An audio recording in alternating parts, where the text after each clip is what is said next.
ನೋಡಿ, ನಟಿ ರಮ್ಯಾ ಹಲವಾರು ವಿಚಾರಗಳನ್ನು ಪ್ರಸ್ತಾಪ ಮಾಡಿದ್ದಾರೆ ಈ ಫ್ಯಾನ್ಸ್ ವಿಚಾರದಲ್ಲಿ. ಮೋಹಕ ತಾರೆ ರಮ್ಯಾ ವರ್ಸಸ್ ದರ್ಶನ್ ಫ್ಯಾನ್ಸ್ ನಡುವಿನ ಸಮರ ಇದು. ಸೋಷಿಯಲ್ ಮೀಡಿಯಾದಲ್ಲಿ ಅಶ್ಲೀಲ ಸಂದೇಶಗಳನ್ನು ಕಳಿಸಿದ್ದಾರೆ. ದರ್ಶನ್ ಫ್ಯಾನ್ಸ್ ವಿರುದ್ಧ ಈಗ ರಮ್ಯಾ ಕೆಂಡಾಮಂಡಲರಾಗಿದ್ದಾರೆ. ಅಂದರೆ ಈ ಹಿಂದೆನೂ ಇದು ನಡೆದಿತ್ತು, ಈಗೇನಲ್ಲ. ಈ ಹಿಂದೆನೂ ಕೂಡ ಇವರು ಕಂಪ್ಲೇಂಟ್ ಕೊಟ್ಟಿದ್ರು, ಒಬ್ಬನ ಅರೆಸ್ಟ್ ಮಾಡಿದ್ರು, ಆಮೇಲೆ ಇವ್ರು ಕಂಪ್ಲೇಂಟ್ ವಾಪಸ್ ತೊಗೊಂಡ್ರು, ಎಲ್ಲ ಆಯಿತು. ಇವತ್ತು ಅಥವಾ ನಾಳೆ ಕಿಡಿಗೇಡಿಗಳ ವಿರುದ್ಧ ದೂರು ಕೊಡ್ತಾರಂತೆ, ಎಲ್ಲ ಸ್ಕ್ರೀನ್ಶಾಟ್ಸ್ ತೆಗೆದಿಟ್ಕೊಂಡಿದ್ದಾರಂತೆ. ಎಲ್ಲರ ಬಗ್ಗೆ ನನ್ನ ಹತ್ರ ಮಾಹಿತಿ ಇದೆ, ನಾನು ಕಾನೂನು ಸಮರಕ್ಕೆ ಮುಂದಾಗ್ತೀನಿ ಅಂತ ರಮ್ಯಾ ಅವರು ಮಾತನಾಡಿ ಮಾಹಿತಿಯನ್ನು ಕೊಟ್ಟಿದ್ದಾರೆ. ಕೇಸ್ ಮಾಡ್ತೀರಾ ಮೇಡಮ್? ನಾನು ಕಂಪ್ಲೇಂಟ್ ಮಾಡ್ತೀನಿ. ಕೋರ್ಟ್ ಇದೆ, ಬೈ ದೆನ್ ನಾನು ಅಷ್ಟು ಮೆಸೇಜಸ್ ಬಂದಿದೆ, ಅದನ್ನೆಲ್ಲ ಕೊಲೇಟ್ ಮಾಡಿ ನಾನು ಕಂಪ್ಲೇಂಟ್ ಹಾಕ್ತೀನಿ. ಮೊನ್ನೆ ಇದಕ್ಕೆ ಒಂದು ಪೋಸ್ಟ್ ನ ಮಾಡಿದ್ರಿ, ಇದಾದ್ಮೇಲೆ ಆದಂತ ಬೆಳವಣಿಗೆ ಈಗ ಕರ್ನಾಟಕದ ಮುಂದಿದೆ. ಸೊ ಇದ್ರ ಬಗ್ಗೆ ಹೇಳ್ತೀರಿ ಮ್ಯಾಮ್? ನಾವಿವಾಗ ಎಂತ ಸಮಾಜದಲ್ಲಿ ಇದೀವಂದ್ರೆ, ತಪ್ಪು ಮಾಡೋರು ಫ್ರೀಯಾಗಿ ರೋಮ್ ಮಾಡ್ತಾ ಇದಾರೆ.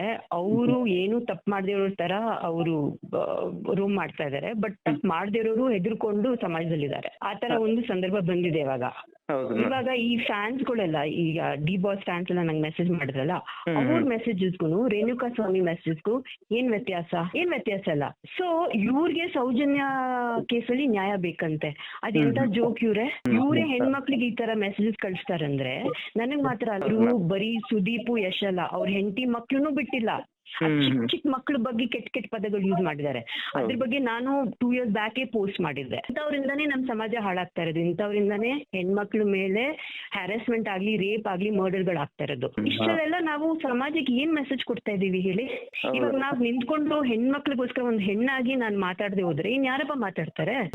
ಯಾರ ಮೇಲೆ ಹ್ಯಾರಾಸ್ಮೆಂಟ್ ಆಗ್ತಾ ಇರೋದು? ಯಾರ ಮೇಲೆ ಕ್ರೈಮ್ ಆಗ್ತಾ ಇರೋದು? ಹೆಣ್ಮಕ್ಳ ಮೇಲೆನೆ. ಇಂಥವ್ರಿಂದ ನೀವು ಒಂದು ಪೋಸ್ಟ್ ಅನ್ನ ಮಾಡ್ತೀರಿ, ಸ್ತ್ರೀ ದ್ವೇಷಿಗಳಂತಾನು ಕೂಡ ನೀವು ಬಳಸಿದ್ರಿ. ಈ ತರ ಈ ಮಾಡೋರು ಯಾಕೆ ಈ ತರ ಮನಸ್ಥಿತಿ ಅಂತ ಇವ್ರಿಗೆಲ್ಲ ಈ ಮೈಂಡ್ ಸೆಟ್ ಅದ್ ಏನಕ್ಕಂತ ನನಗೆ ಒಂದ್ಸತಿ ಇವ್ರ ಮೇಲೆ ಕೋಪನೂ ಬರಲ್ಲ, ನನ್ ಬೇಸರ ಆಗತ್ತೆ. ಇವ್ರುಗಳು ಯಾವ ತರ ಜೀವನ ನಡೆಸ್ತಾ ಇದಾರೆ ಅಂತ. ಇವ್ರಿಗೇನು ಅನ್ಎಜುಕೇಶನ್ ಅಥವಾ ಅನ್ಎಂಪ್ಲಾಯ್ಮೆಂಟ್ ಏನ್ ಇರ್ಬೋದು ಇವ್ರಿಗೆ ಕಾರಣ ಅಂತ ಈ ತರ ಮೆಸೇಜ್ ಕಳ್ಸಕ್ಕೆ. ನಾರ್ಮಲ್ ಪೀಪಲ್ ಈ ತರ ಮೆಸೇಜ್ ಕಳ್ಸಲ್ಲ. ಅವ್ರ ಮೆಂಟಲ್ ಸ್ಟೇಟ್ ಸರಿಗಿಲ್ಲ ಅನ್ಸುತ್ತೆ ನನಗೆ. ಯಾಕೆ ಅವ್ರ ಮನೇಲಿ ಹೆಣ್ಮಕ್ಳಿಲ್ವಾ? ಅವ್ರ ತಾಯಿ ಇಲ್ವಾ? ಅವ್ರಿಗೆ ಅಕ್ಕ ತಂಗಿರಿಲ್ವಾ? ಆಮೇಲೆ ನಾವೇನ್ ತಪ್ಪು ಮಾಡಿದೀವ ನಾವ್ ಹೆದರ್ಕೋಬೇಕು ಅಂತ? ನಾವ್ ಸತ್ಯನ್ ಹೇಳೋರು ನಾವೇನಕ್ಕೆ ಹೆದರ್ಕೋಬೇಕು? ಆಮೇಲೆ ನಾವ್ ಒಳ್ಳೇದಕ್ಕೆ ತಾನೇ ನಾವು ಸ್ಟ್ಯಾಂಡ್ ತಗೋತಾ ಇರೋದು.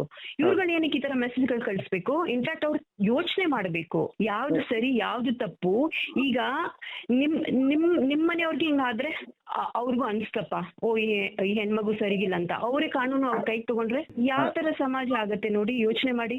It's ridiculous. ಆಮೇಲೆ ನಾವ್ ಸುಮ್ನೆ ಇರಬಾರ್ದು ಅಂದ್ರೆ ನಮ್ದು ತಪ್ಪಿರತ್ತೆ ಆವಾಗ.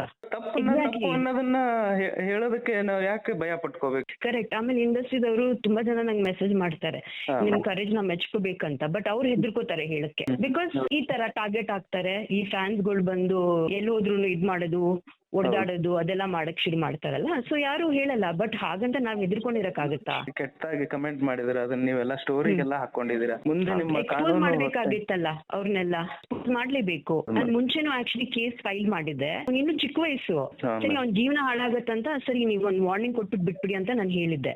ಇದು ಫೇಕ್ ಐಡಿಗಳು ಕ್ರಿಯೇಟ್ ಮಾಡ್ಕೊಂಡು ಅವ್ರದ್ದು ಏನೋ. ಆಮೇಲೆ ಹುಡುಗಿರ ಹೆಸರು ಯೂಸ್ ಮಾಡ್ತಾ ಇದಾರೆ. ಹುಡುಗಿರ್ ಫೋಟೋ ಯೂಸ್ ಮಾಡ್ತಾರೆ. ಬಟ್ ಅದ್ ಆಕ್ಚುಲಿ ಹುಡುಗಿರಲ್ಲ ಮೆಸೇಜ್ ಮಾಡ್ತಾ ಇರೋದು, ಎಲ್ಲ ಗಂಡ್ ಮಕ್ಳುನೆ. ಅವ್ರು ಸುಮ್ನೆ ಈ ತರ ಮಿಸ್ಲೀಡ್ ಮಾಡಕ್ಕೆ ಆ ತರ ಹೆಣ್ಮಕ್ಳು ಫೋಟೋಸ್ ಯೂಸ್ ಮಾಡೋದು, ಮಿಸ್ಯೂಸ್ ಮಾಡ್ಕೊಳ್ಳೋದು, ಅವ್ರ ಹೆಸರು ಯೂಸರ್ ನೇಮ್ಗಳನ್ನ ಯೂಸ್ ಮಾಡೋದು. ಎಷ್ಟು ಕೀಳ್ಮಟ್ಟಕ್ಕೆ ಬಿದ್ದಿದೆ ಅಂದ್ರೆ ನಾನು ಐ ಕಾಂಟ್ ಬಿನ್ ಎಕ್ಸ್ಪ್ಲೇನ್. ಅಲ್ಲ ಅದೇ ನಿಮ್ಮ ಸೆಲೆಬ್ರಿಟಿ ಆದವ್ರಿಗೆ ನಿಮ್ಗೇನೆ ಈ ರೀತಿ ಅಂದ್ರೆ ಇನ್ನು ಸಾಮಾನ್ಯ ಮಕ್ಳಿಗೆ ಪರಿಸ್ಥಿತಿ ಯೋಚನೆ ಮಾಡಿ. ಎಷ್ಟೋ ಜನ ಹೆಣ್ಮಕ್ಳು ಸೂಸೈಡ್ ಮಾಡ್ಕೋತಾ ಇದಾರೆ. ಈ ಸಮಾಜದಲ್ಲಿ ಹೆಣ್ಮಕ್ಳು ಯಾರು ಸೇಫ್ ಇಲ್ಲ. ಮುಂದೆ ನಿಮ್ಮ ಏನು ಸ್ಟೆಪ್, ಮುಂದೆ ನಿಮ್ಮ ಒಂದು ಫಾರ್ವರ್ಡ್ ಏನಿರುತ್ತೆ? ನಾನು ಹೆದ್ರಲ್ಲ. That is not my character. ನಂಗೆ ಸಿಕ್ಕಾಪಟ್ಟಿ ಸಪೋರ್ಟ್ ಇದ್ರು ನಾನು ಯಾರ ಮೇಲೂ ಡಿಪೆಂಡ್ ಆಗಲ್ಲ. ನಾನು ಒಬ್ಳೆ ಬೇಕಾದ್ರೆ ಫೈಟ್ ಮಾಡ್ತೀನಿ. But I have to take this up. Trolling ಎಲ್ಲ ಮಾಡಿದ್ರೆ ಬಿಟ್ಬಿಡ್ಬೇಕು. ಫ್ಯೂಚರ್ ನೀವ್ ಯೋಚನೆ ಮಾಡಿ, ಏನಾಗ್ಬೋದು ಅವ್ರ ಫ್ಯೂಚರ್. ಕೆಲಸ ಹುಡುಕಿ ಒಳ್ಳೆ ಬುದ್ಧಿ ಬರ್ಲಿ. ಮೇಡಮ್ ಇದಕ್ಕೆ ಏನಾದ್ರು ಕೇಸ್ ಮಾಡ್ತೀರಾ ಮೇಡಮ್? ನಾನು ಕಂಪ್ಲೇಂಟ್ ಮಾಡ್ತೀನಿ. ಕೋರ್ಟ್ ಇದೆ, ಬೈ ದೆನ್ ನಾನು ಅಷ್ಟು ಮೆಸೇಜಸ್ ಬಂದಿದೆ, ಅದನ್ನೆಲ್ಲ ಕೊಲೇಟ್ ಮಾಡಿ ನಾನು ಕಂಪ್ಲೇಂಟ್ ಹಾಕ್ತೀನಿ. ಬಗ್ಗೆ ಕೂಡ ಮತ್ತಷ್ಟು ಮಾಹಿತಿ ನನ್ನ ಕೊಲೀಗ್ ಧನು ಅವರಿಂದ ಪಡೆಯೋಣ. ಧನು, ಈಗ ರಮ್ಯಾ ಮಾತನಾಡಿದ್ದೆಲ್ಲ ಕೇಳಿಸ್ಕೊಂಡೆ. ಈಗ ಏನಾದರೂ ದೂರು ಕೊಡೋದ್ರ ಬಗ್ಗೆ ಕೊಟ್ಟಿದ್ದಾರಾ? ಪೊಲೀಸರನ್ನ ಕಾಂಟ್ಯಾಕ್ಟ್ ಮಾಡಿದಾರಾ ಅಥವಾ ಇನ್ನು ಮುಂದಕ್ಕೆ ಮಾಡಬೇಕಾ? ಇದ್ರ ಬಗ್ಗೆ ಏನು ಮಾಹಿತಿ ಇದೆ? ದೂರು ಕೊಡೋದಕ್ಕೆ ಈಗಾಗಲೇ ನಟಿ ರಮ್ಯಾ ಅವರು ಸಕಲ ಸಿದ್ಧತೆಯನ್ನು ಮಾಡ್ಕೊತಾ ಇದ್ದಾರೆ. ಯಾಕಂದರೆ ನಿನ್ನೆ ಮಾಡಿದಂಥ ಒಂದಿಷ್ಟು ಮೆಸೇಜ್ಗಳಿದ್ವು, ಮತ್ತು ನಿನ್ನೆ ತದನಂತರ ಆದಂಥ ಬೆಳವಣಿಗೆಗಳೇನಿದೆ, ಮತ್ತೆ ಯಾರ್ಯಾರೆಲ್ಲ ಮೆಸೇಜ್ ಮಾಡಿದ್ದಾರೆ ಅದರೆಲ್ಲ ಶಾಟ್ಗಳನ್ನ ಅವರ ಕಡೆ ಇಟ್ಕೊಂಡು ಆ ಒಂದು ಯಾರ್ಯಾರು ಮೆಸೇಜ್ ಮಾಡಿದ್ರು, ಯಾವ ಅಕೌಂಟಿಂದ ಮಾಡಿದ್ರು ಅವನ್ನೆಲ್ಲ ಕೂಡ ಮಾಹಿತಿಯನ್ನು ತೆಗೆದುಕೊಳ್ತಾ ಇದ್ದಾರೆ. ಹಾಗಾಗಿ ಕಾನೂನಿನ ಹೋರಾಟಕ್ಕೆ ಮುಂದಾಗ್ತೇನೆ, ಬಿಡೋದಿಲ್ಲ, ಇದನ್ನು ಇಲ್ಲಿಗೆ ನಿಲ್ಲಿಸೋದಿಲ್ಲ. ಅವರು ಯಾರು ಈ ರೀತಿಯಾಗಿ ಕೆಟ್ಟ ಪದಗಳನ್ನು ನಿಂದನೆಗಳನ್ನು ಮಾಡ್ತಾ ಇದ್ದಾರೆ, ಸೊಂಟದ ಕೆಳಗಿನ ಭಾಷೆಯನ್ನು ಬಳಸಿ ಅವರು ಯಾರು ಪೋಸ್ಟ್ಗಳನ್ನು ಮಾಡ್ತಾ ಇದ್ದಾರೆ ಅವರಿಗೆ ವಾರ್ನಿಂಗನ್ನು ಕೊಟ್ಟಿರ್ತಕ್ಕಂಥದ್ದು. ನಾನು ಯಾವುದಕ್ಕೂ ಹೆದರೋಳಲ್ಲ, ನಾನು ಇದನ್ನು ಮುಂದುವರಿಸ್ತೇನೆ ಅನ್ನೋ ಒಂದು ಮಾತುಗಳನ್ನು ಹೇಳಿರ್ತಕ್ಕಂಥದ್ದು. ಕಾನೂನಾತ್ಮಕವಾಗಿ ಹೋರಾಟ ಮಾಡ್ತೀನಿ. ಈ ಹಿಂದೆಯೂ ಕೂಡ ಒಂದು ಕಂಪ್ಲೇಂಟನ್ನು ಕೊಟ್ಟಿದ್ದೆ. ಆ ಕಂಪ್ಲೇಂಟನ್ನು ಕೊಟ್ಟಂಥ ಸಂದರ್ಭದಲ್ಲಿ ಪೊಲೀಸರು ಆ ವ್ಯಕ್ತಿಯನ್ನು ಕರೆದು ವಿಚಾರಿಸಿದಾಗ ಆ ಹುಡುಗನ ಚಿಕ್ಕ ಏಜ್ ಇರೋದ್ರಿಂದ ಅವನ ಭವಿಷ್ಯ ಹಾಳಾಗುತ್ತೆ ಅನ್ನೋ ಒಂದೇ ದೃಷ್ಟಿಯಿಂದ ಅವನ್ನ ಬಿಟ್ಟು ಕಳಿಸಿದ್ದೆ. ನಾನು ಕಂಪ್ಲೇಂಟನ್ನು ವಾಪಸ್ ತಗೊಂಡಿದ್ದೆ. ಆದರೆ ಈ ಸರಿ ಆ ರೀತಿ ಮಾಡೋದಿಲ್ಲ, ಕರೆಸಿ ಅವರಿಗೆ ತಕ್ಕ ಶಾಸ್ತಿ ಮಾಡಿಸ್ತೀನಿ ಅನ್ನೋ ಒಂದು ದಿಟ್ಟ ನಿರ್ಧಾರವನ್ನು ನಟಿ ರಮ್ಯಾ ಅವರು ಈಗಾಗಲೇ ಸಾರಿರ್ತಕ್ಕಂಥದ್ದು. ಮತ್ತು ಪಬ್ಲಿಕ್ ಟಿವಿಗೂ ಕೂಡ ಅವರು ಪ್ರತಿಕ್ರಿಯೆಯನ್ನು ನೀಡಿರ್ತಕ್ಕಂಥದ್ದು ದೂರವಾಣಿ ಸಂಪರ್ಕದ ಮೂಲಕ. ಇವತ್ತು ಕೂಡ ಅವರು ಕಾನೂನು ಹೋರಾಟಕ್ಕೆ ಮುಂದಾಗ್ತಾ ಇರ್ತಕ್ಕಂಥದ್ದು. ಜೊತೆಗೆ ಇವತ್ತು ಅಥವಾ ನಾಳೆ ಪೊಲೀಸ್ ಭೇಟಿಯಾಗಿ ಪೊಲೀಸ್ ಠಾಣೆಗೆ ಕಂಪ್ಲೇಂಟನ್ನು ಕೊಡೋದಕ್ಕೆ ಮುಂದಾಗ್ತಾ ಇದ್ದಾರೆ. Okay, thank you. ತಮ್ಮೆಲ್ಲ ಮಾಹಿತಿಗೆ ಧನ್ಯವಾದ.